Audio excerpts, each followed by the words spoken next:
We are recording. Great. We are Thursday night.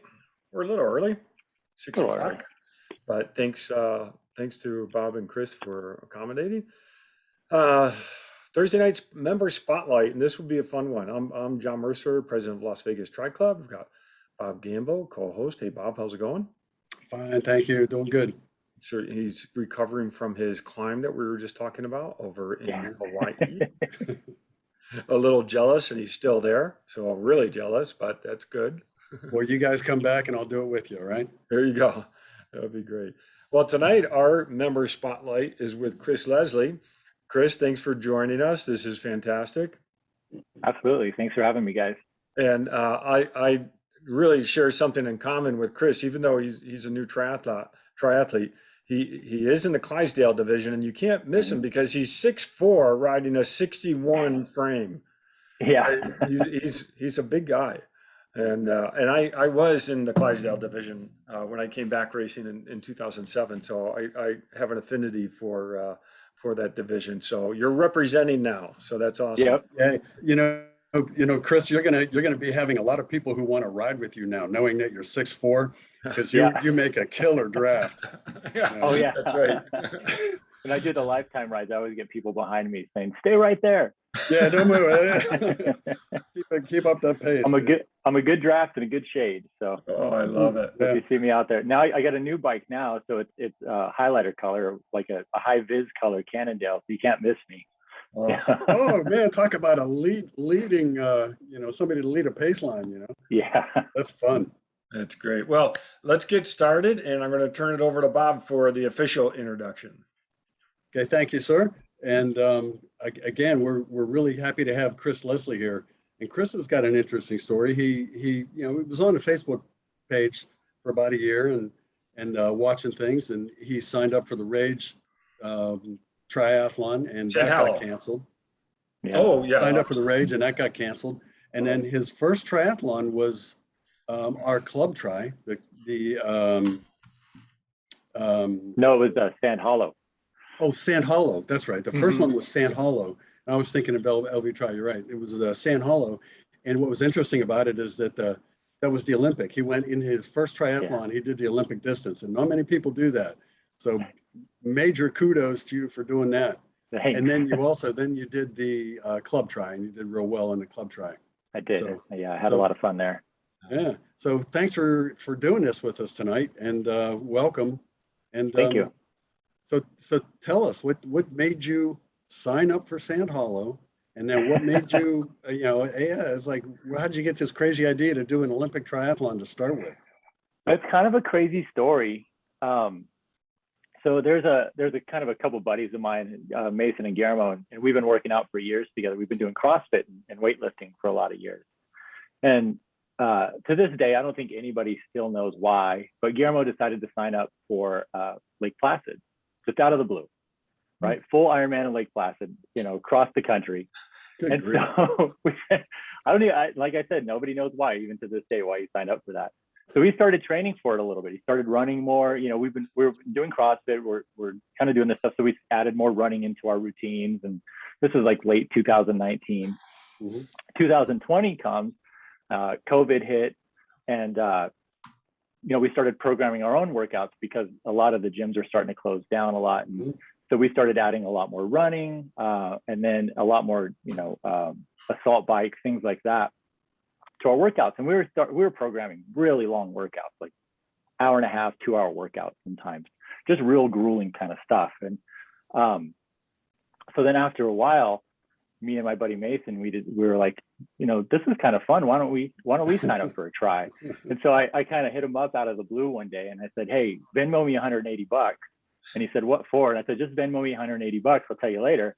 So he sent me $180. I signed us up for Sand Hollow. And you signed him up? That's funny. And he didn't know it. He didn't know it at first. And I said, hey, he got the email from BBSC that he's doing a triathlon. So he calls him and says, hey, wait a minute, I didn't sign up for this. Neither of us had been in a pool yet, anything like that. So it was pretty funny. So we ended up starting to look for bikes, and we got bikes and started riding. And we got over to LVAC and started swimming, and just kind of kept working at it, for, I don't know, the better part of 6 months really. And we kind of felt like we had the engine to do the distance for the Olympic tri wasn't scary when we looked at it. So it wasn't that. We knew we could do the distance. The one thing I think we learned, one of the biggest things I think we learned when we did our first triathlon was the value of a brick workout. I'm sure you guys had you done bricks before the never. Oh, so you're gonna have to. We'll get to that. Yeah, never done it. Even training up to it, never done a brick workout. We would do the distance. We would swim the meters. We'd bike the miles that we needed to bike, and you'd run the miles you had to run, but never right after another. Right, especially after putting in a pretty good effort. When you come off the bike, isn't it? Humbling. Yeah, when your quads start to cramp up a little bit and your hamstrings are locking up, and there's nothing you can do about it. But hey, well, going back a little bit, Guillermo, is he where does he live? Is he here? He lives here in Las Vegas too. Yeah. And is he in the club? He's not. He ended up never going, actually. So we're trying to pull him into the club. So hopefully he's watching this. And Guillermo, we're getting you a bicycle. Yeah. And you're getting into the club, and you're going to do a triathlon. You hear me? But did he do Lake Placid? He didn't do Lake Placid. So they ended up because of COVID, they ended up moving it. Okay. Some stuff happened, and so we were just never able to make it. But we're pulling him in. We'll get Guillermo in there. Okay. I tell you, what I love about this is you've got a good group of friends, and it's neat to hear that one friend started out with the goal, and then you picked up with it and signed your buddy up. That's friendship right there. Yeah. Well, let's go through Sand Hollow. So you prepped for about 6 months on it, and you get up to Sand Hollow. Had you checked the course out ahead of time, or? Yeah. So we went up the day before. Because when you start to get in triathlon, I'm sure this is the same for everybody that's new to the sport. Is you go to YouTube and you watch all the GTN videos, you watch all the GCN videos, you follow Triathlon Terran, you follow all everybody's tips and tricks on what to do, and everybody gives you the ideas of you need to go to the course the day before. You gotta at least drive it, you gotta walk part of it, you gotta see where transition is. So we went up the day before. We actually stayed in Hurricane. So we went up the day before. We drove the course because I heard it was a new course. And, we walked part of the run course and everything. But yeah, so it was a lot of fun. Oh, that's good. Yeah, and Hurricane's a nice little town. That's neat to stay there, and that's quick to get over to Sand Hollow. Okay, so what time did you get there, and how early before the start? So that's funny. We were the first people there, actually. We got there real early. So I think we had a little bit of nerves. We didn't sleep very well the night before, and we were recording the whole thing. I think Mason edited the video and put it up on the club page. Oh yeah, I think it now. I didn't see that. I've got to check that out. Yeah, I'll send it over to you. You actually know Mason, I think, Bob. He bought a wetsuit from you. Oh, okay. Yeah. Oh, no, what? And he was in CrossFit. Yeah. No wonder he looks like a chiseled statue. He's a big, ugly, buff guy. That's good. Yeah. But yeah, he bought a wetsuit from you. So we were the first ones there. We didn't think about bringing headlamps, so it was dark. It was cold. That was one thing we didn't expect. It was cold in May, and I think it was 47 or 48 degrees when we got there at 5 o'clock in the morning. Yeah. But we got there, and so we had enough time to set up and kind of make your little towel area and set up your shoes and set up your bike and everything. It was nice, and it was fun to watch everybody get there, and all just kind of, it was like this.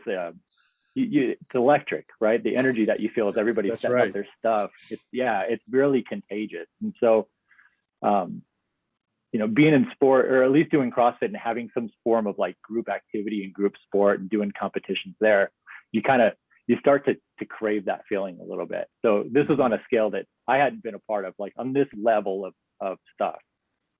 I'm so glad you mentioned that about the energy and the fact that's kind of an addictive thing. It's like you really like it. It's like, wow, this is cool. This is energy, and the adrenaline starts ramping up, and it's kind of what brings a lot of people back.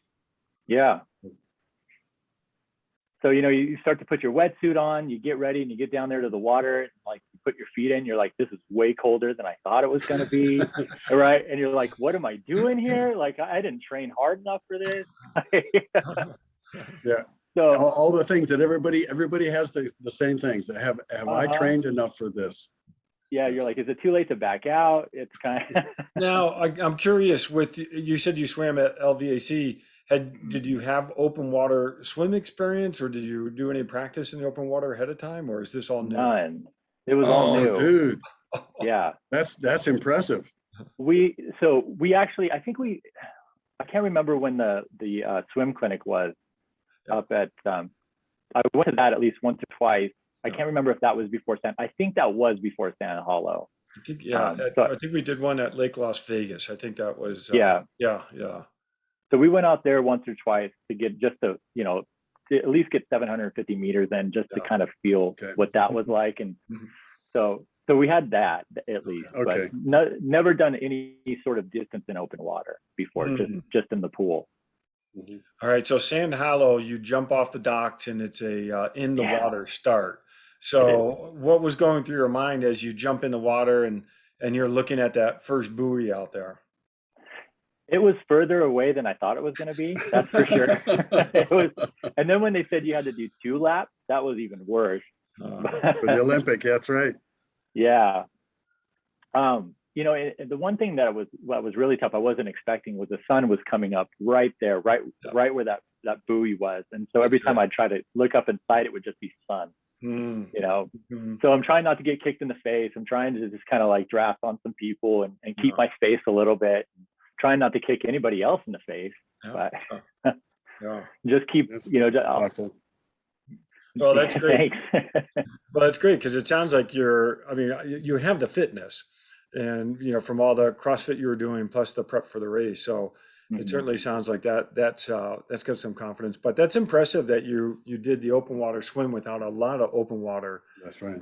Background. Now, how was that like looking down and you don't see the bottom and you don't see lane lines? How did that treat you? So I got to be honest, I think the CrossFit kind of just the workout mentality of just kind of like putting your head down and grinding it out sometimes helped me out a lot there, because it was just kind of like, you can't see anything, but just keep blowing bubbles. Look up when you can look up. Just keep blowing bubbles. As long as you focus on blowing bubbles and like kind of count in your head. So as you're doing your strokes, you're 1, 2, 3, breathe, 1, 2, 3. And it would keep me calm as I was swimming. And then I would just keep my pace, just try to just pace it out and go slower than you know, a little bit slower than I thought I should be going. No, that's so smart. Yeah. Yes. Yeah. And that's what most people don't get, because you have the adrenaline at the starting line. Exactly. Yeah. Jump in and you just think you're swimming normal, and then in 200 yards you can't breathe. You're gassed. Yeah, that's smart. That was very smart. Oh, I agree. That's wonderful, because a lot of times people don't know that and they want to start off fast in the swim and they get caught up into it. So that, you know, really good approach to that. All right. So now that's right. It was a 2-loop swim, because I think I heard something about buoy being blown away or something. So yeah, it was really windy the night before, like really, really windy. That must have been intimidating in a hurricane, and hearing all that wind, because a lot of thoughts go through your mind. So I don't blame you for getting there early. I love getting to a race early, and you're right, all the energy that comes with that. All right, but now you're exiting the swim, and you got to run up that hill, that ramp there. What was it like running up that hill and getting that wetsuit off and getting ready to go bike? You know, I was more tired than I thought I was going to be, honestly. Coming out of there, it's not easy to run after you're a little disoriented. You know, you a little bit of vertigo, and it's and you're tired, and it's hard to run. Right, and you're just putting your feet back underneath you. You've been horizontal this whole time, so it's a little bit. It was a little weary at first, you know, a little bit wobbly, but I finally scooted up, got the wetsuit off, got the cap off, sat down, put some socks on. I just kept telling myself, like, just take your time. Don't rush these things. Don't forget certain things.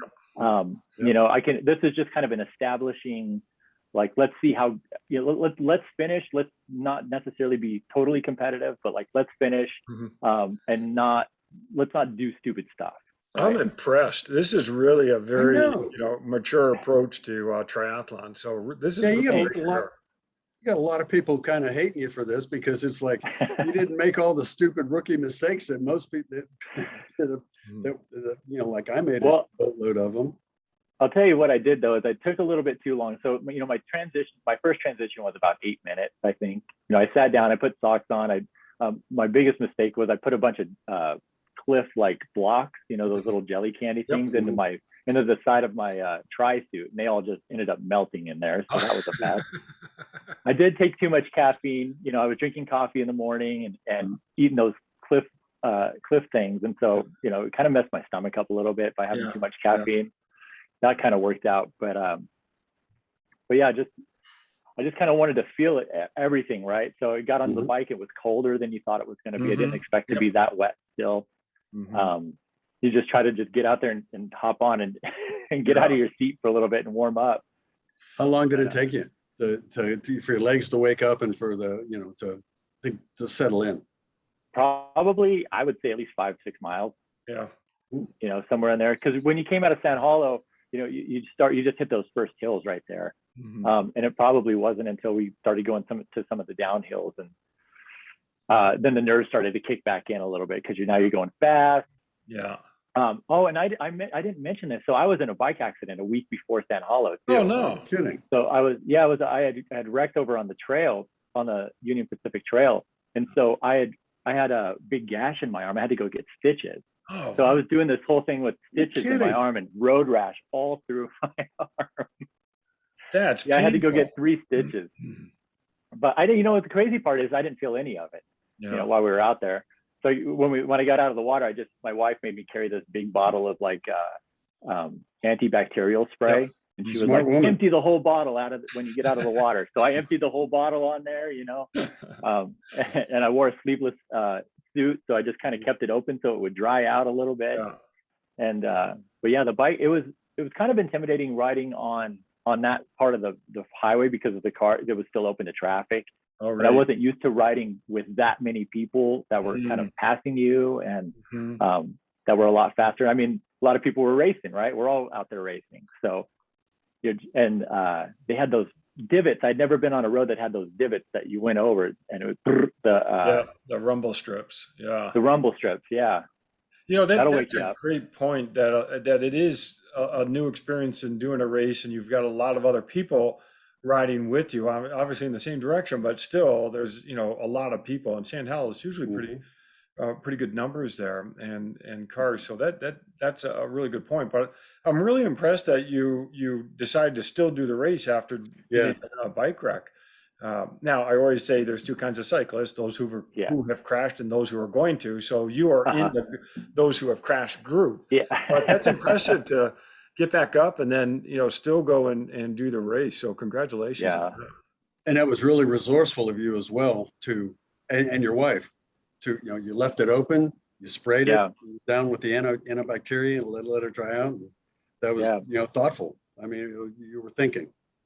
Yeah, we were so excited, Mason and I, to do this triathlon. I wasn't going to let anything take that away from me, especially 3 stitches. No way. That wasn't enough stitches. Well, that's some grit right there. I love it. All right, so the bike course, it's no slouch. That hill is tough to get up. It's 3/4 of a mile long, and it's not. Yeah. It's kind of steep. Yeah, and so I think I hit the most intimidating hill on the way back because that course was a new course because they were doing road construction. Oh, so you came out, you took a left, and then you went up the hill, and then you took a right, and then about a mile in, it was just a big descent. And so as you're descending it, you're like, I got to come back up this thing. Yeah. Right. And so I hadn't really done anything as far as nutrition's concerned, and realizing how much I should be drinking in my bottles and stuff. So I had stuff in there, but you kind of forget when you're racing, to drink and to eat, and you kind of, and I think it was just being new, just not realizing that I still have a run to do, and I'm probably gonna cramp up if I don't get any more electrolytes or salt in me or anything like that. Oh, that's great. So That's smart. You're thinking. And you're right. The course is almost flip-flop from what it normally is, where you go uphill first and then you have the downhill at the end. But now you're going downhill. And now, yeah, that's hard because you're going to turn around and have to go up it.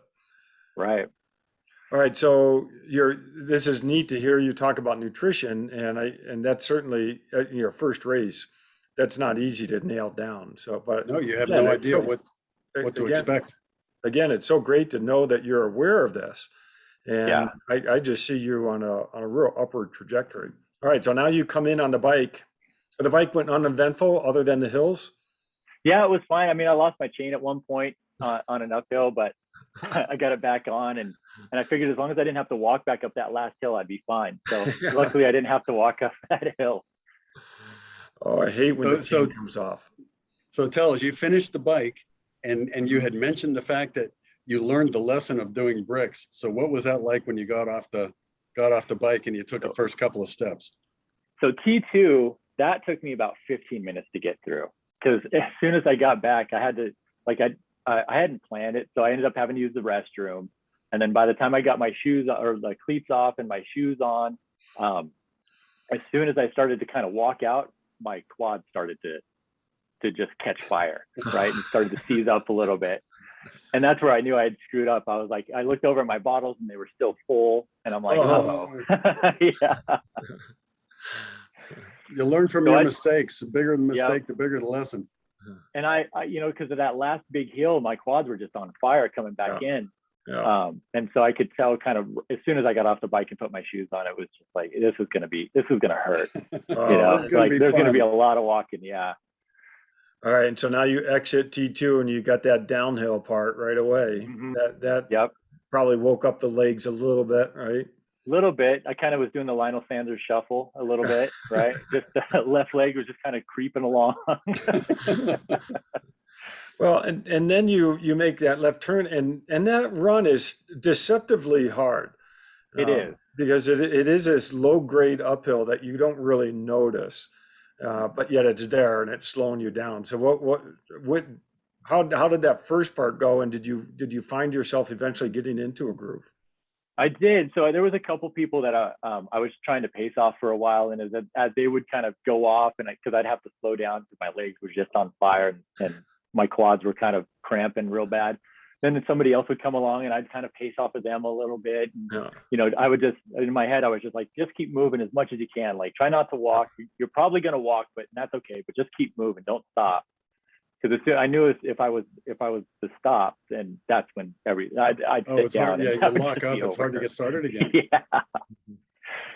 Yeah, I did one stretch and it was weird because it was like I pulled my ankle up to my butt or something like that. And for some reason, my hamstring froze up. Yeah. Yes. It locked. I know it locks up. Yeah. You contract it all the way and it locks up. Right. Yeah. So I was just, keeping that leg straight as I was hopping along. I'm like, just keep moving. It'll work itself out. Well, it sounds like you've got just a great attitude going along here. And it's obviously a challenge at this point, but what a great, positive outlook that you have right now. And perseverance, for heaven's sakes.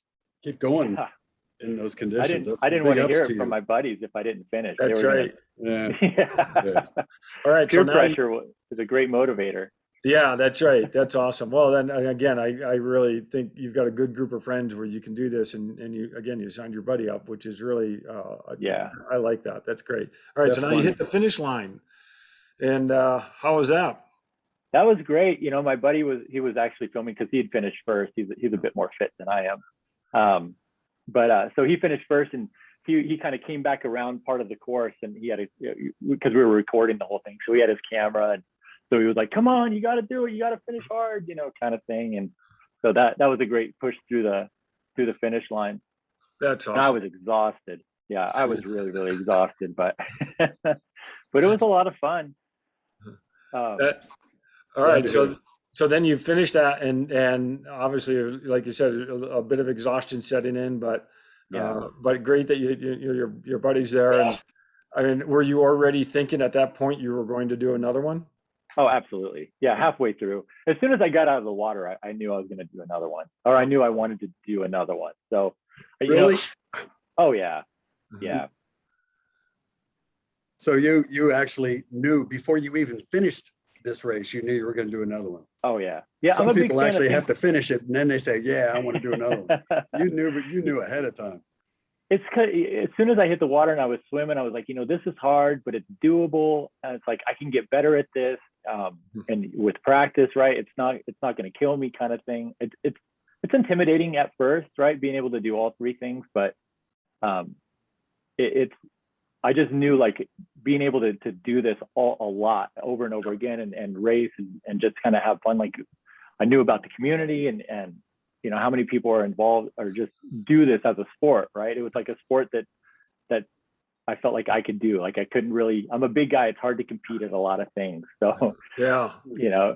This was something I was like, this is a lot of fun. I can do this with my friends, and.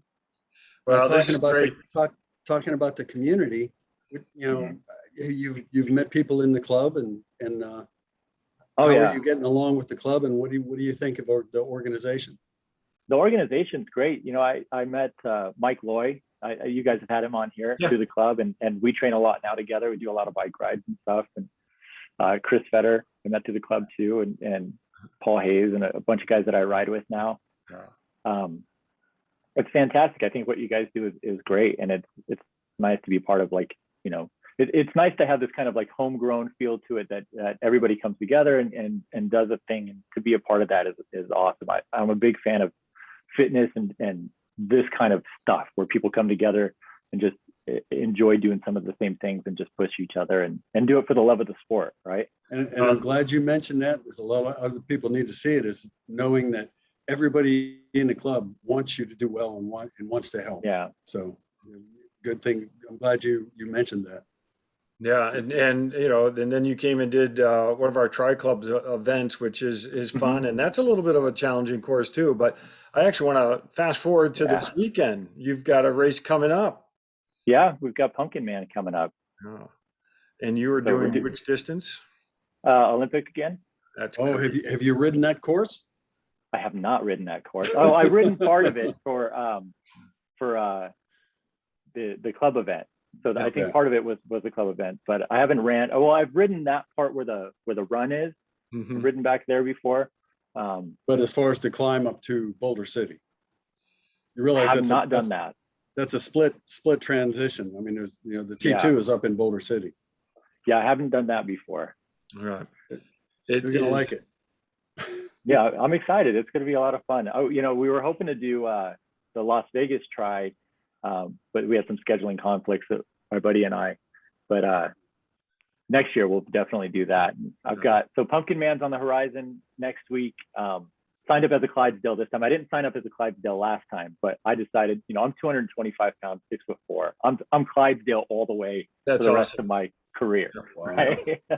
You are one. These guys. You are one awesome and competitive Clydesdale. Yeah. It's like, thank you. Yeah, you'll probably do real well. Thank you. I hope so. And then I'm looking at a couple 70.3s for next year, possibly. I'm trying to talk Mason into doing either what's the one, Salem, or Oregon. Yep, or Woodland. Is it Woodland? It's the one in Texas. Down in Texas. Yeah, that's right. That's right. Down in the Woodlands. Yeah, that's awesome. I think Salem's going to be fun. That's that river swim. Yeah, I'm looking for a downstream river and a flat course, right? That's aren't we all? Yeah. Oh, I love it. Well, I think you're really going to enjoy Pumpkin Man. And yes, it is a little bit of a challenging bike course, especially for those of us who are a little bigger. And so, but I can tell right now you're gonna have fun going up that hill. It's gonna be a challenge, but I don't think that's gonna affect you at all. But the run course is really nice and flat, so I think you'll enjoy that part. So I would put money, Chris, on the fact that you're going to be on the podium for that. I hope so. That's my goal. I figure if I can be competitive anywhere, it's going to be there. Right. Well, hey, I'm curious. We talked a little bit beforehand. I saw the guitars, and it's great to hear that you've been playing guitars for some time. I'm just curious as to how that talent, if at all, crosses over to how you approach fitness and training. I would say, like, playing music is one of those things that gets you into a groove, right? And so you kind of, I never really thought about this before, but as a pseudo musician, you just kind of have like songs in your head all the time. And so, not being able to have AirPods or music out on the course sometimes, or just with whatever you're doing fitness wise, you just kind of fall into a rhythm too, right? So you kind of do the things where if it's strokes or if it's whatever, if it's pedaling at a certain cadence or running at a certain cadence, so you kind of get beats in your head, and you kind of, I don't know. I would say that's probably how it transitions a little bit, or how it comes over. Maybe a little like hand stuff, but and again, I'm so impressed to hear how mature your approach to triathlon has been. But I do even think about how you practice in an instrument like that, and just that consistent planning and training of the instrument is a big part of that. So consistency, yes. John is big on consistency, and he finally got that through to my thick skull. And so you're right. You can't play a musical instrument without being somewhat consistent in your learning and practice, and that translates into triathlon as well. Chris, John's you're a big motivator for me. Every morning I get up at 4:30 every day, because I do all my training really early in the morning. So the first thing I do is open Strava and see what you did yesterday. And then and I'm like, oh, well, he swam 3,800 meters, he biked 25, and he ran 4. So, I think I can get up and do a few miles this morning. Oh yeah.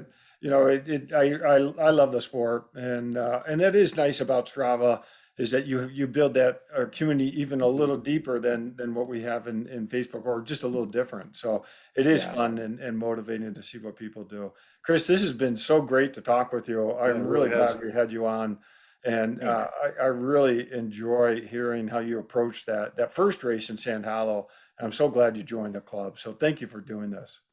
Yeah, Chris, I'm really glad to have you on, and hopefully some of the new guys, new women are listening to this and seeing your approach, and you're actually pretty motivational. So I appreciate you being on here tonight. Yeah, of course. Absolutely. Thanks for having me again. We'll see you this weekend. All right. Yep, I won't be there. I'm still out of state. Yeah, you're still slumming it in Hawaii. Okay. Yeah, we don't feel bad for you, Bob. All right, Chris, we'll see you this weekend. All right, guys. Talk to you later.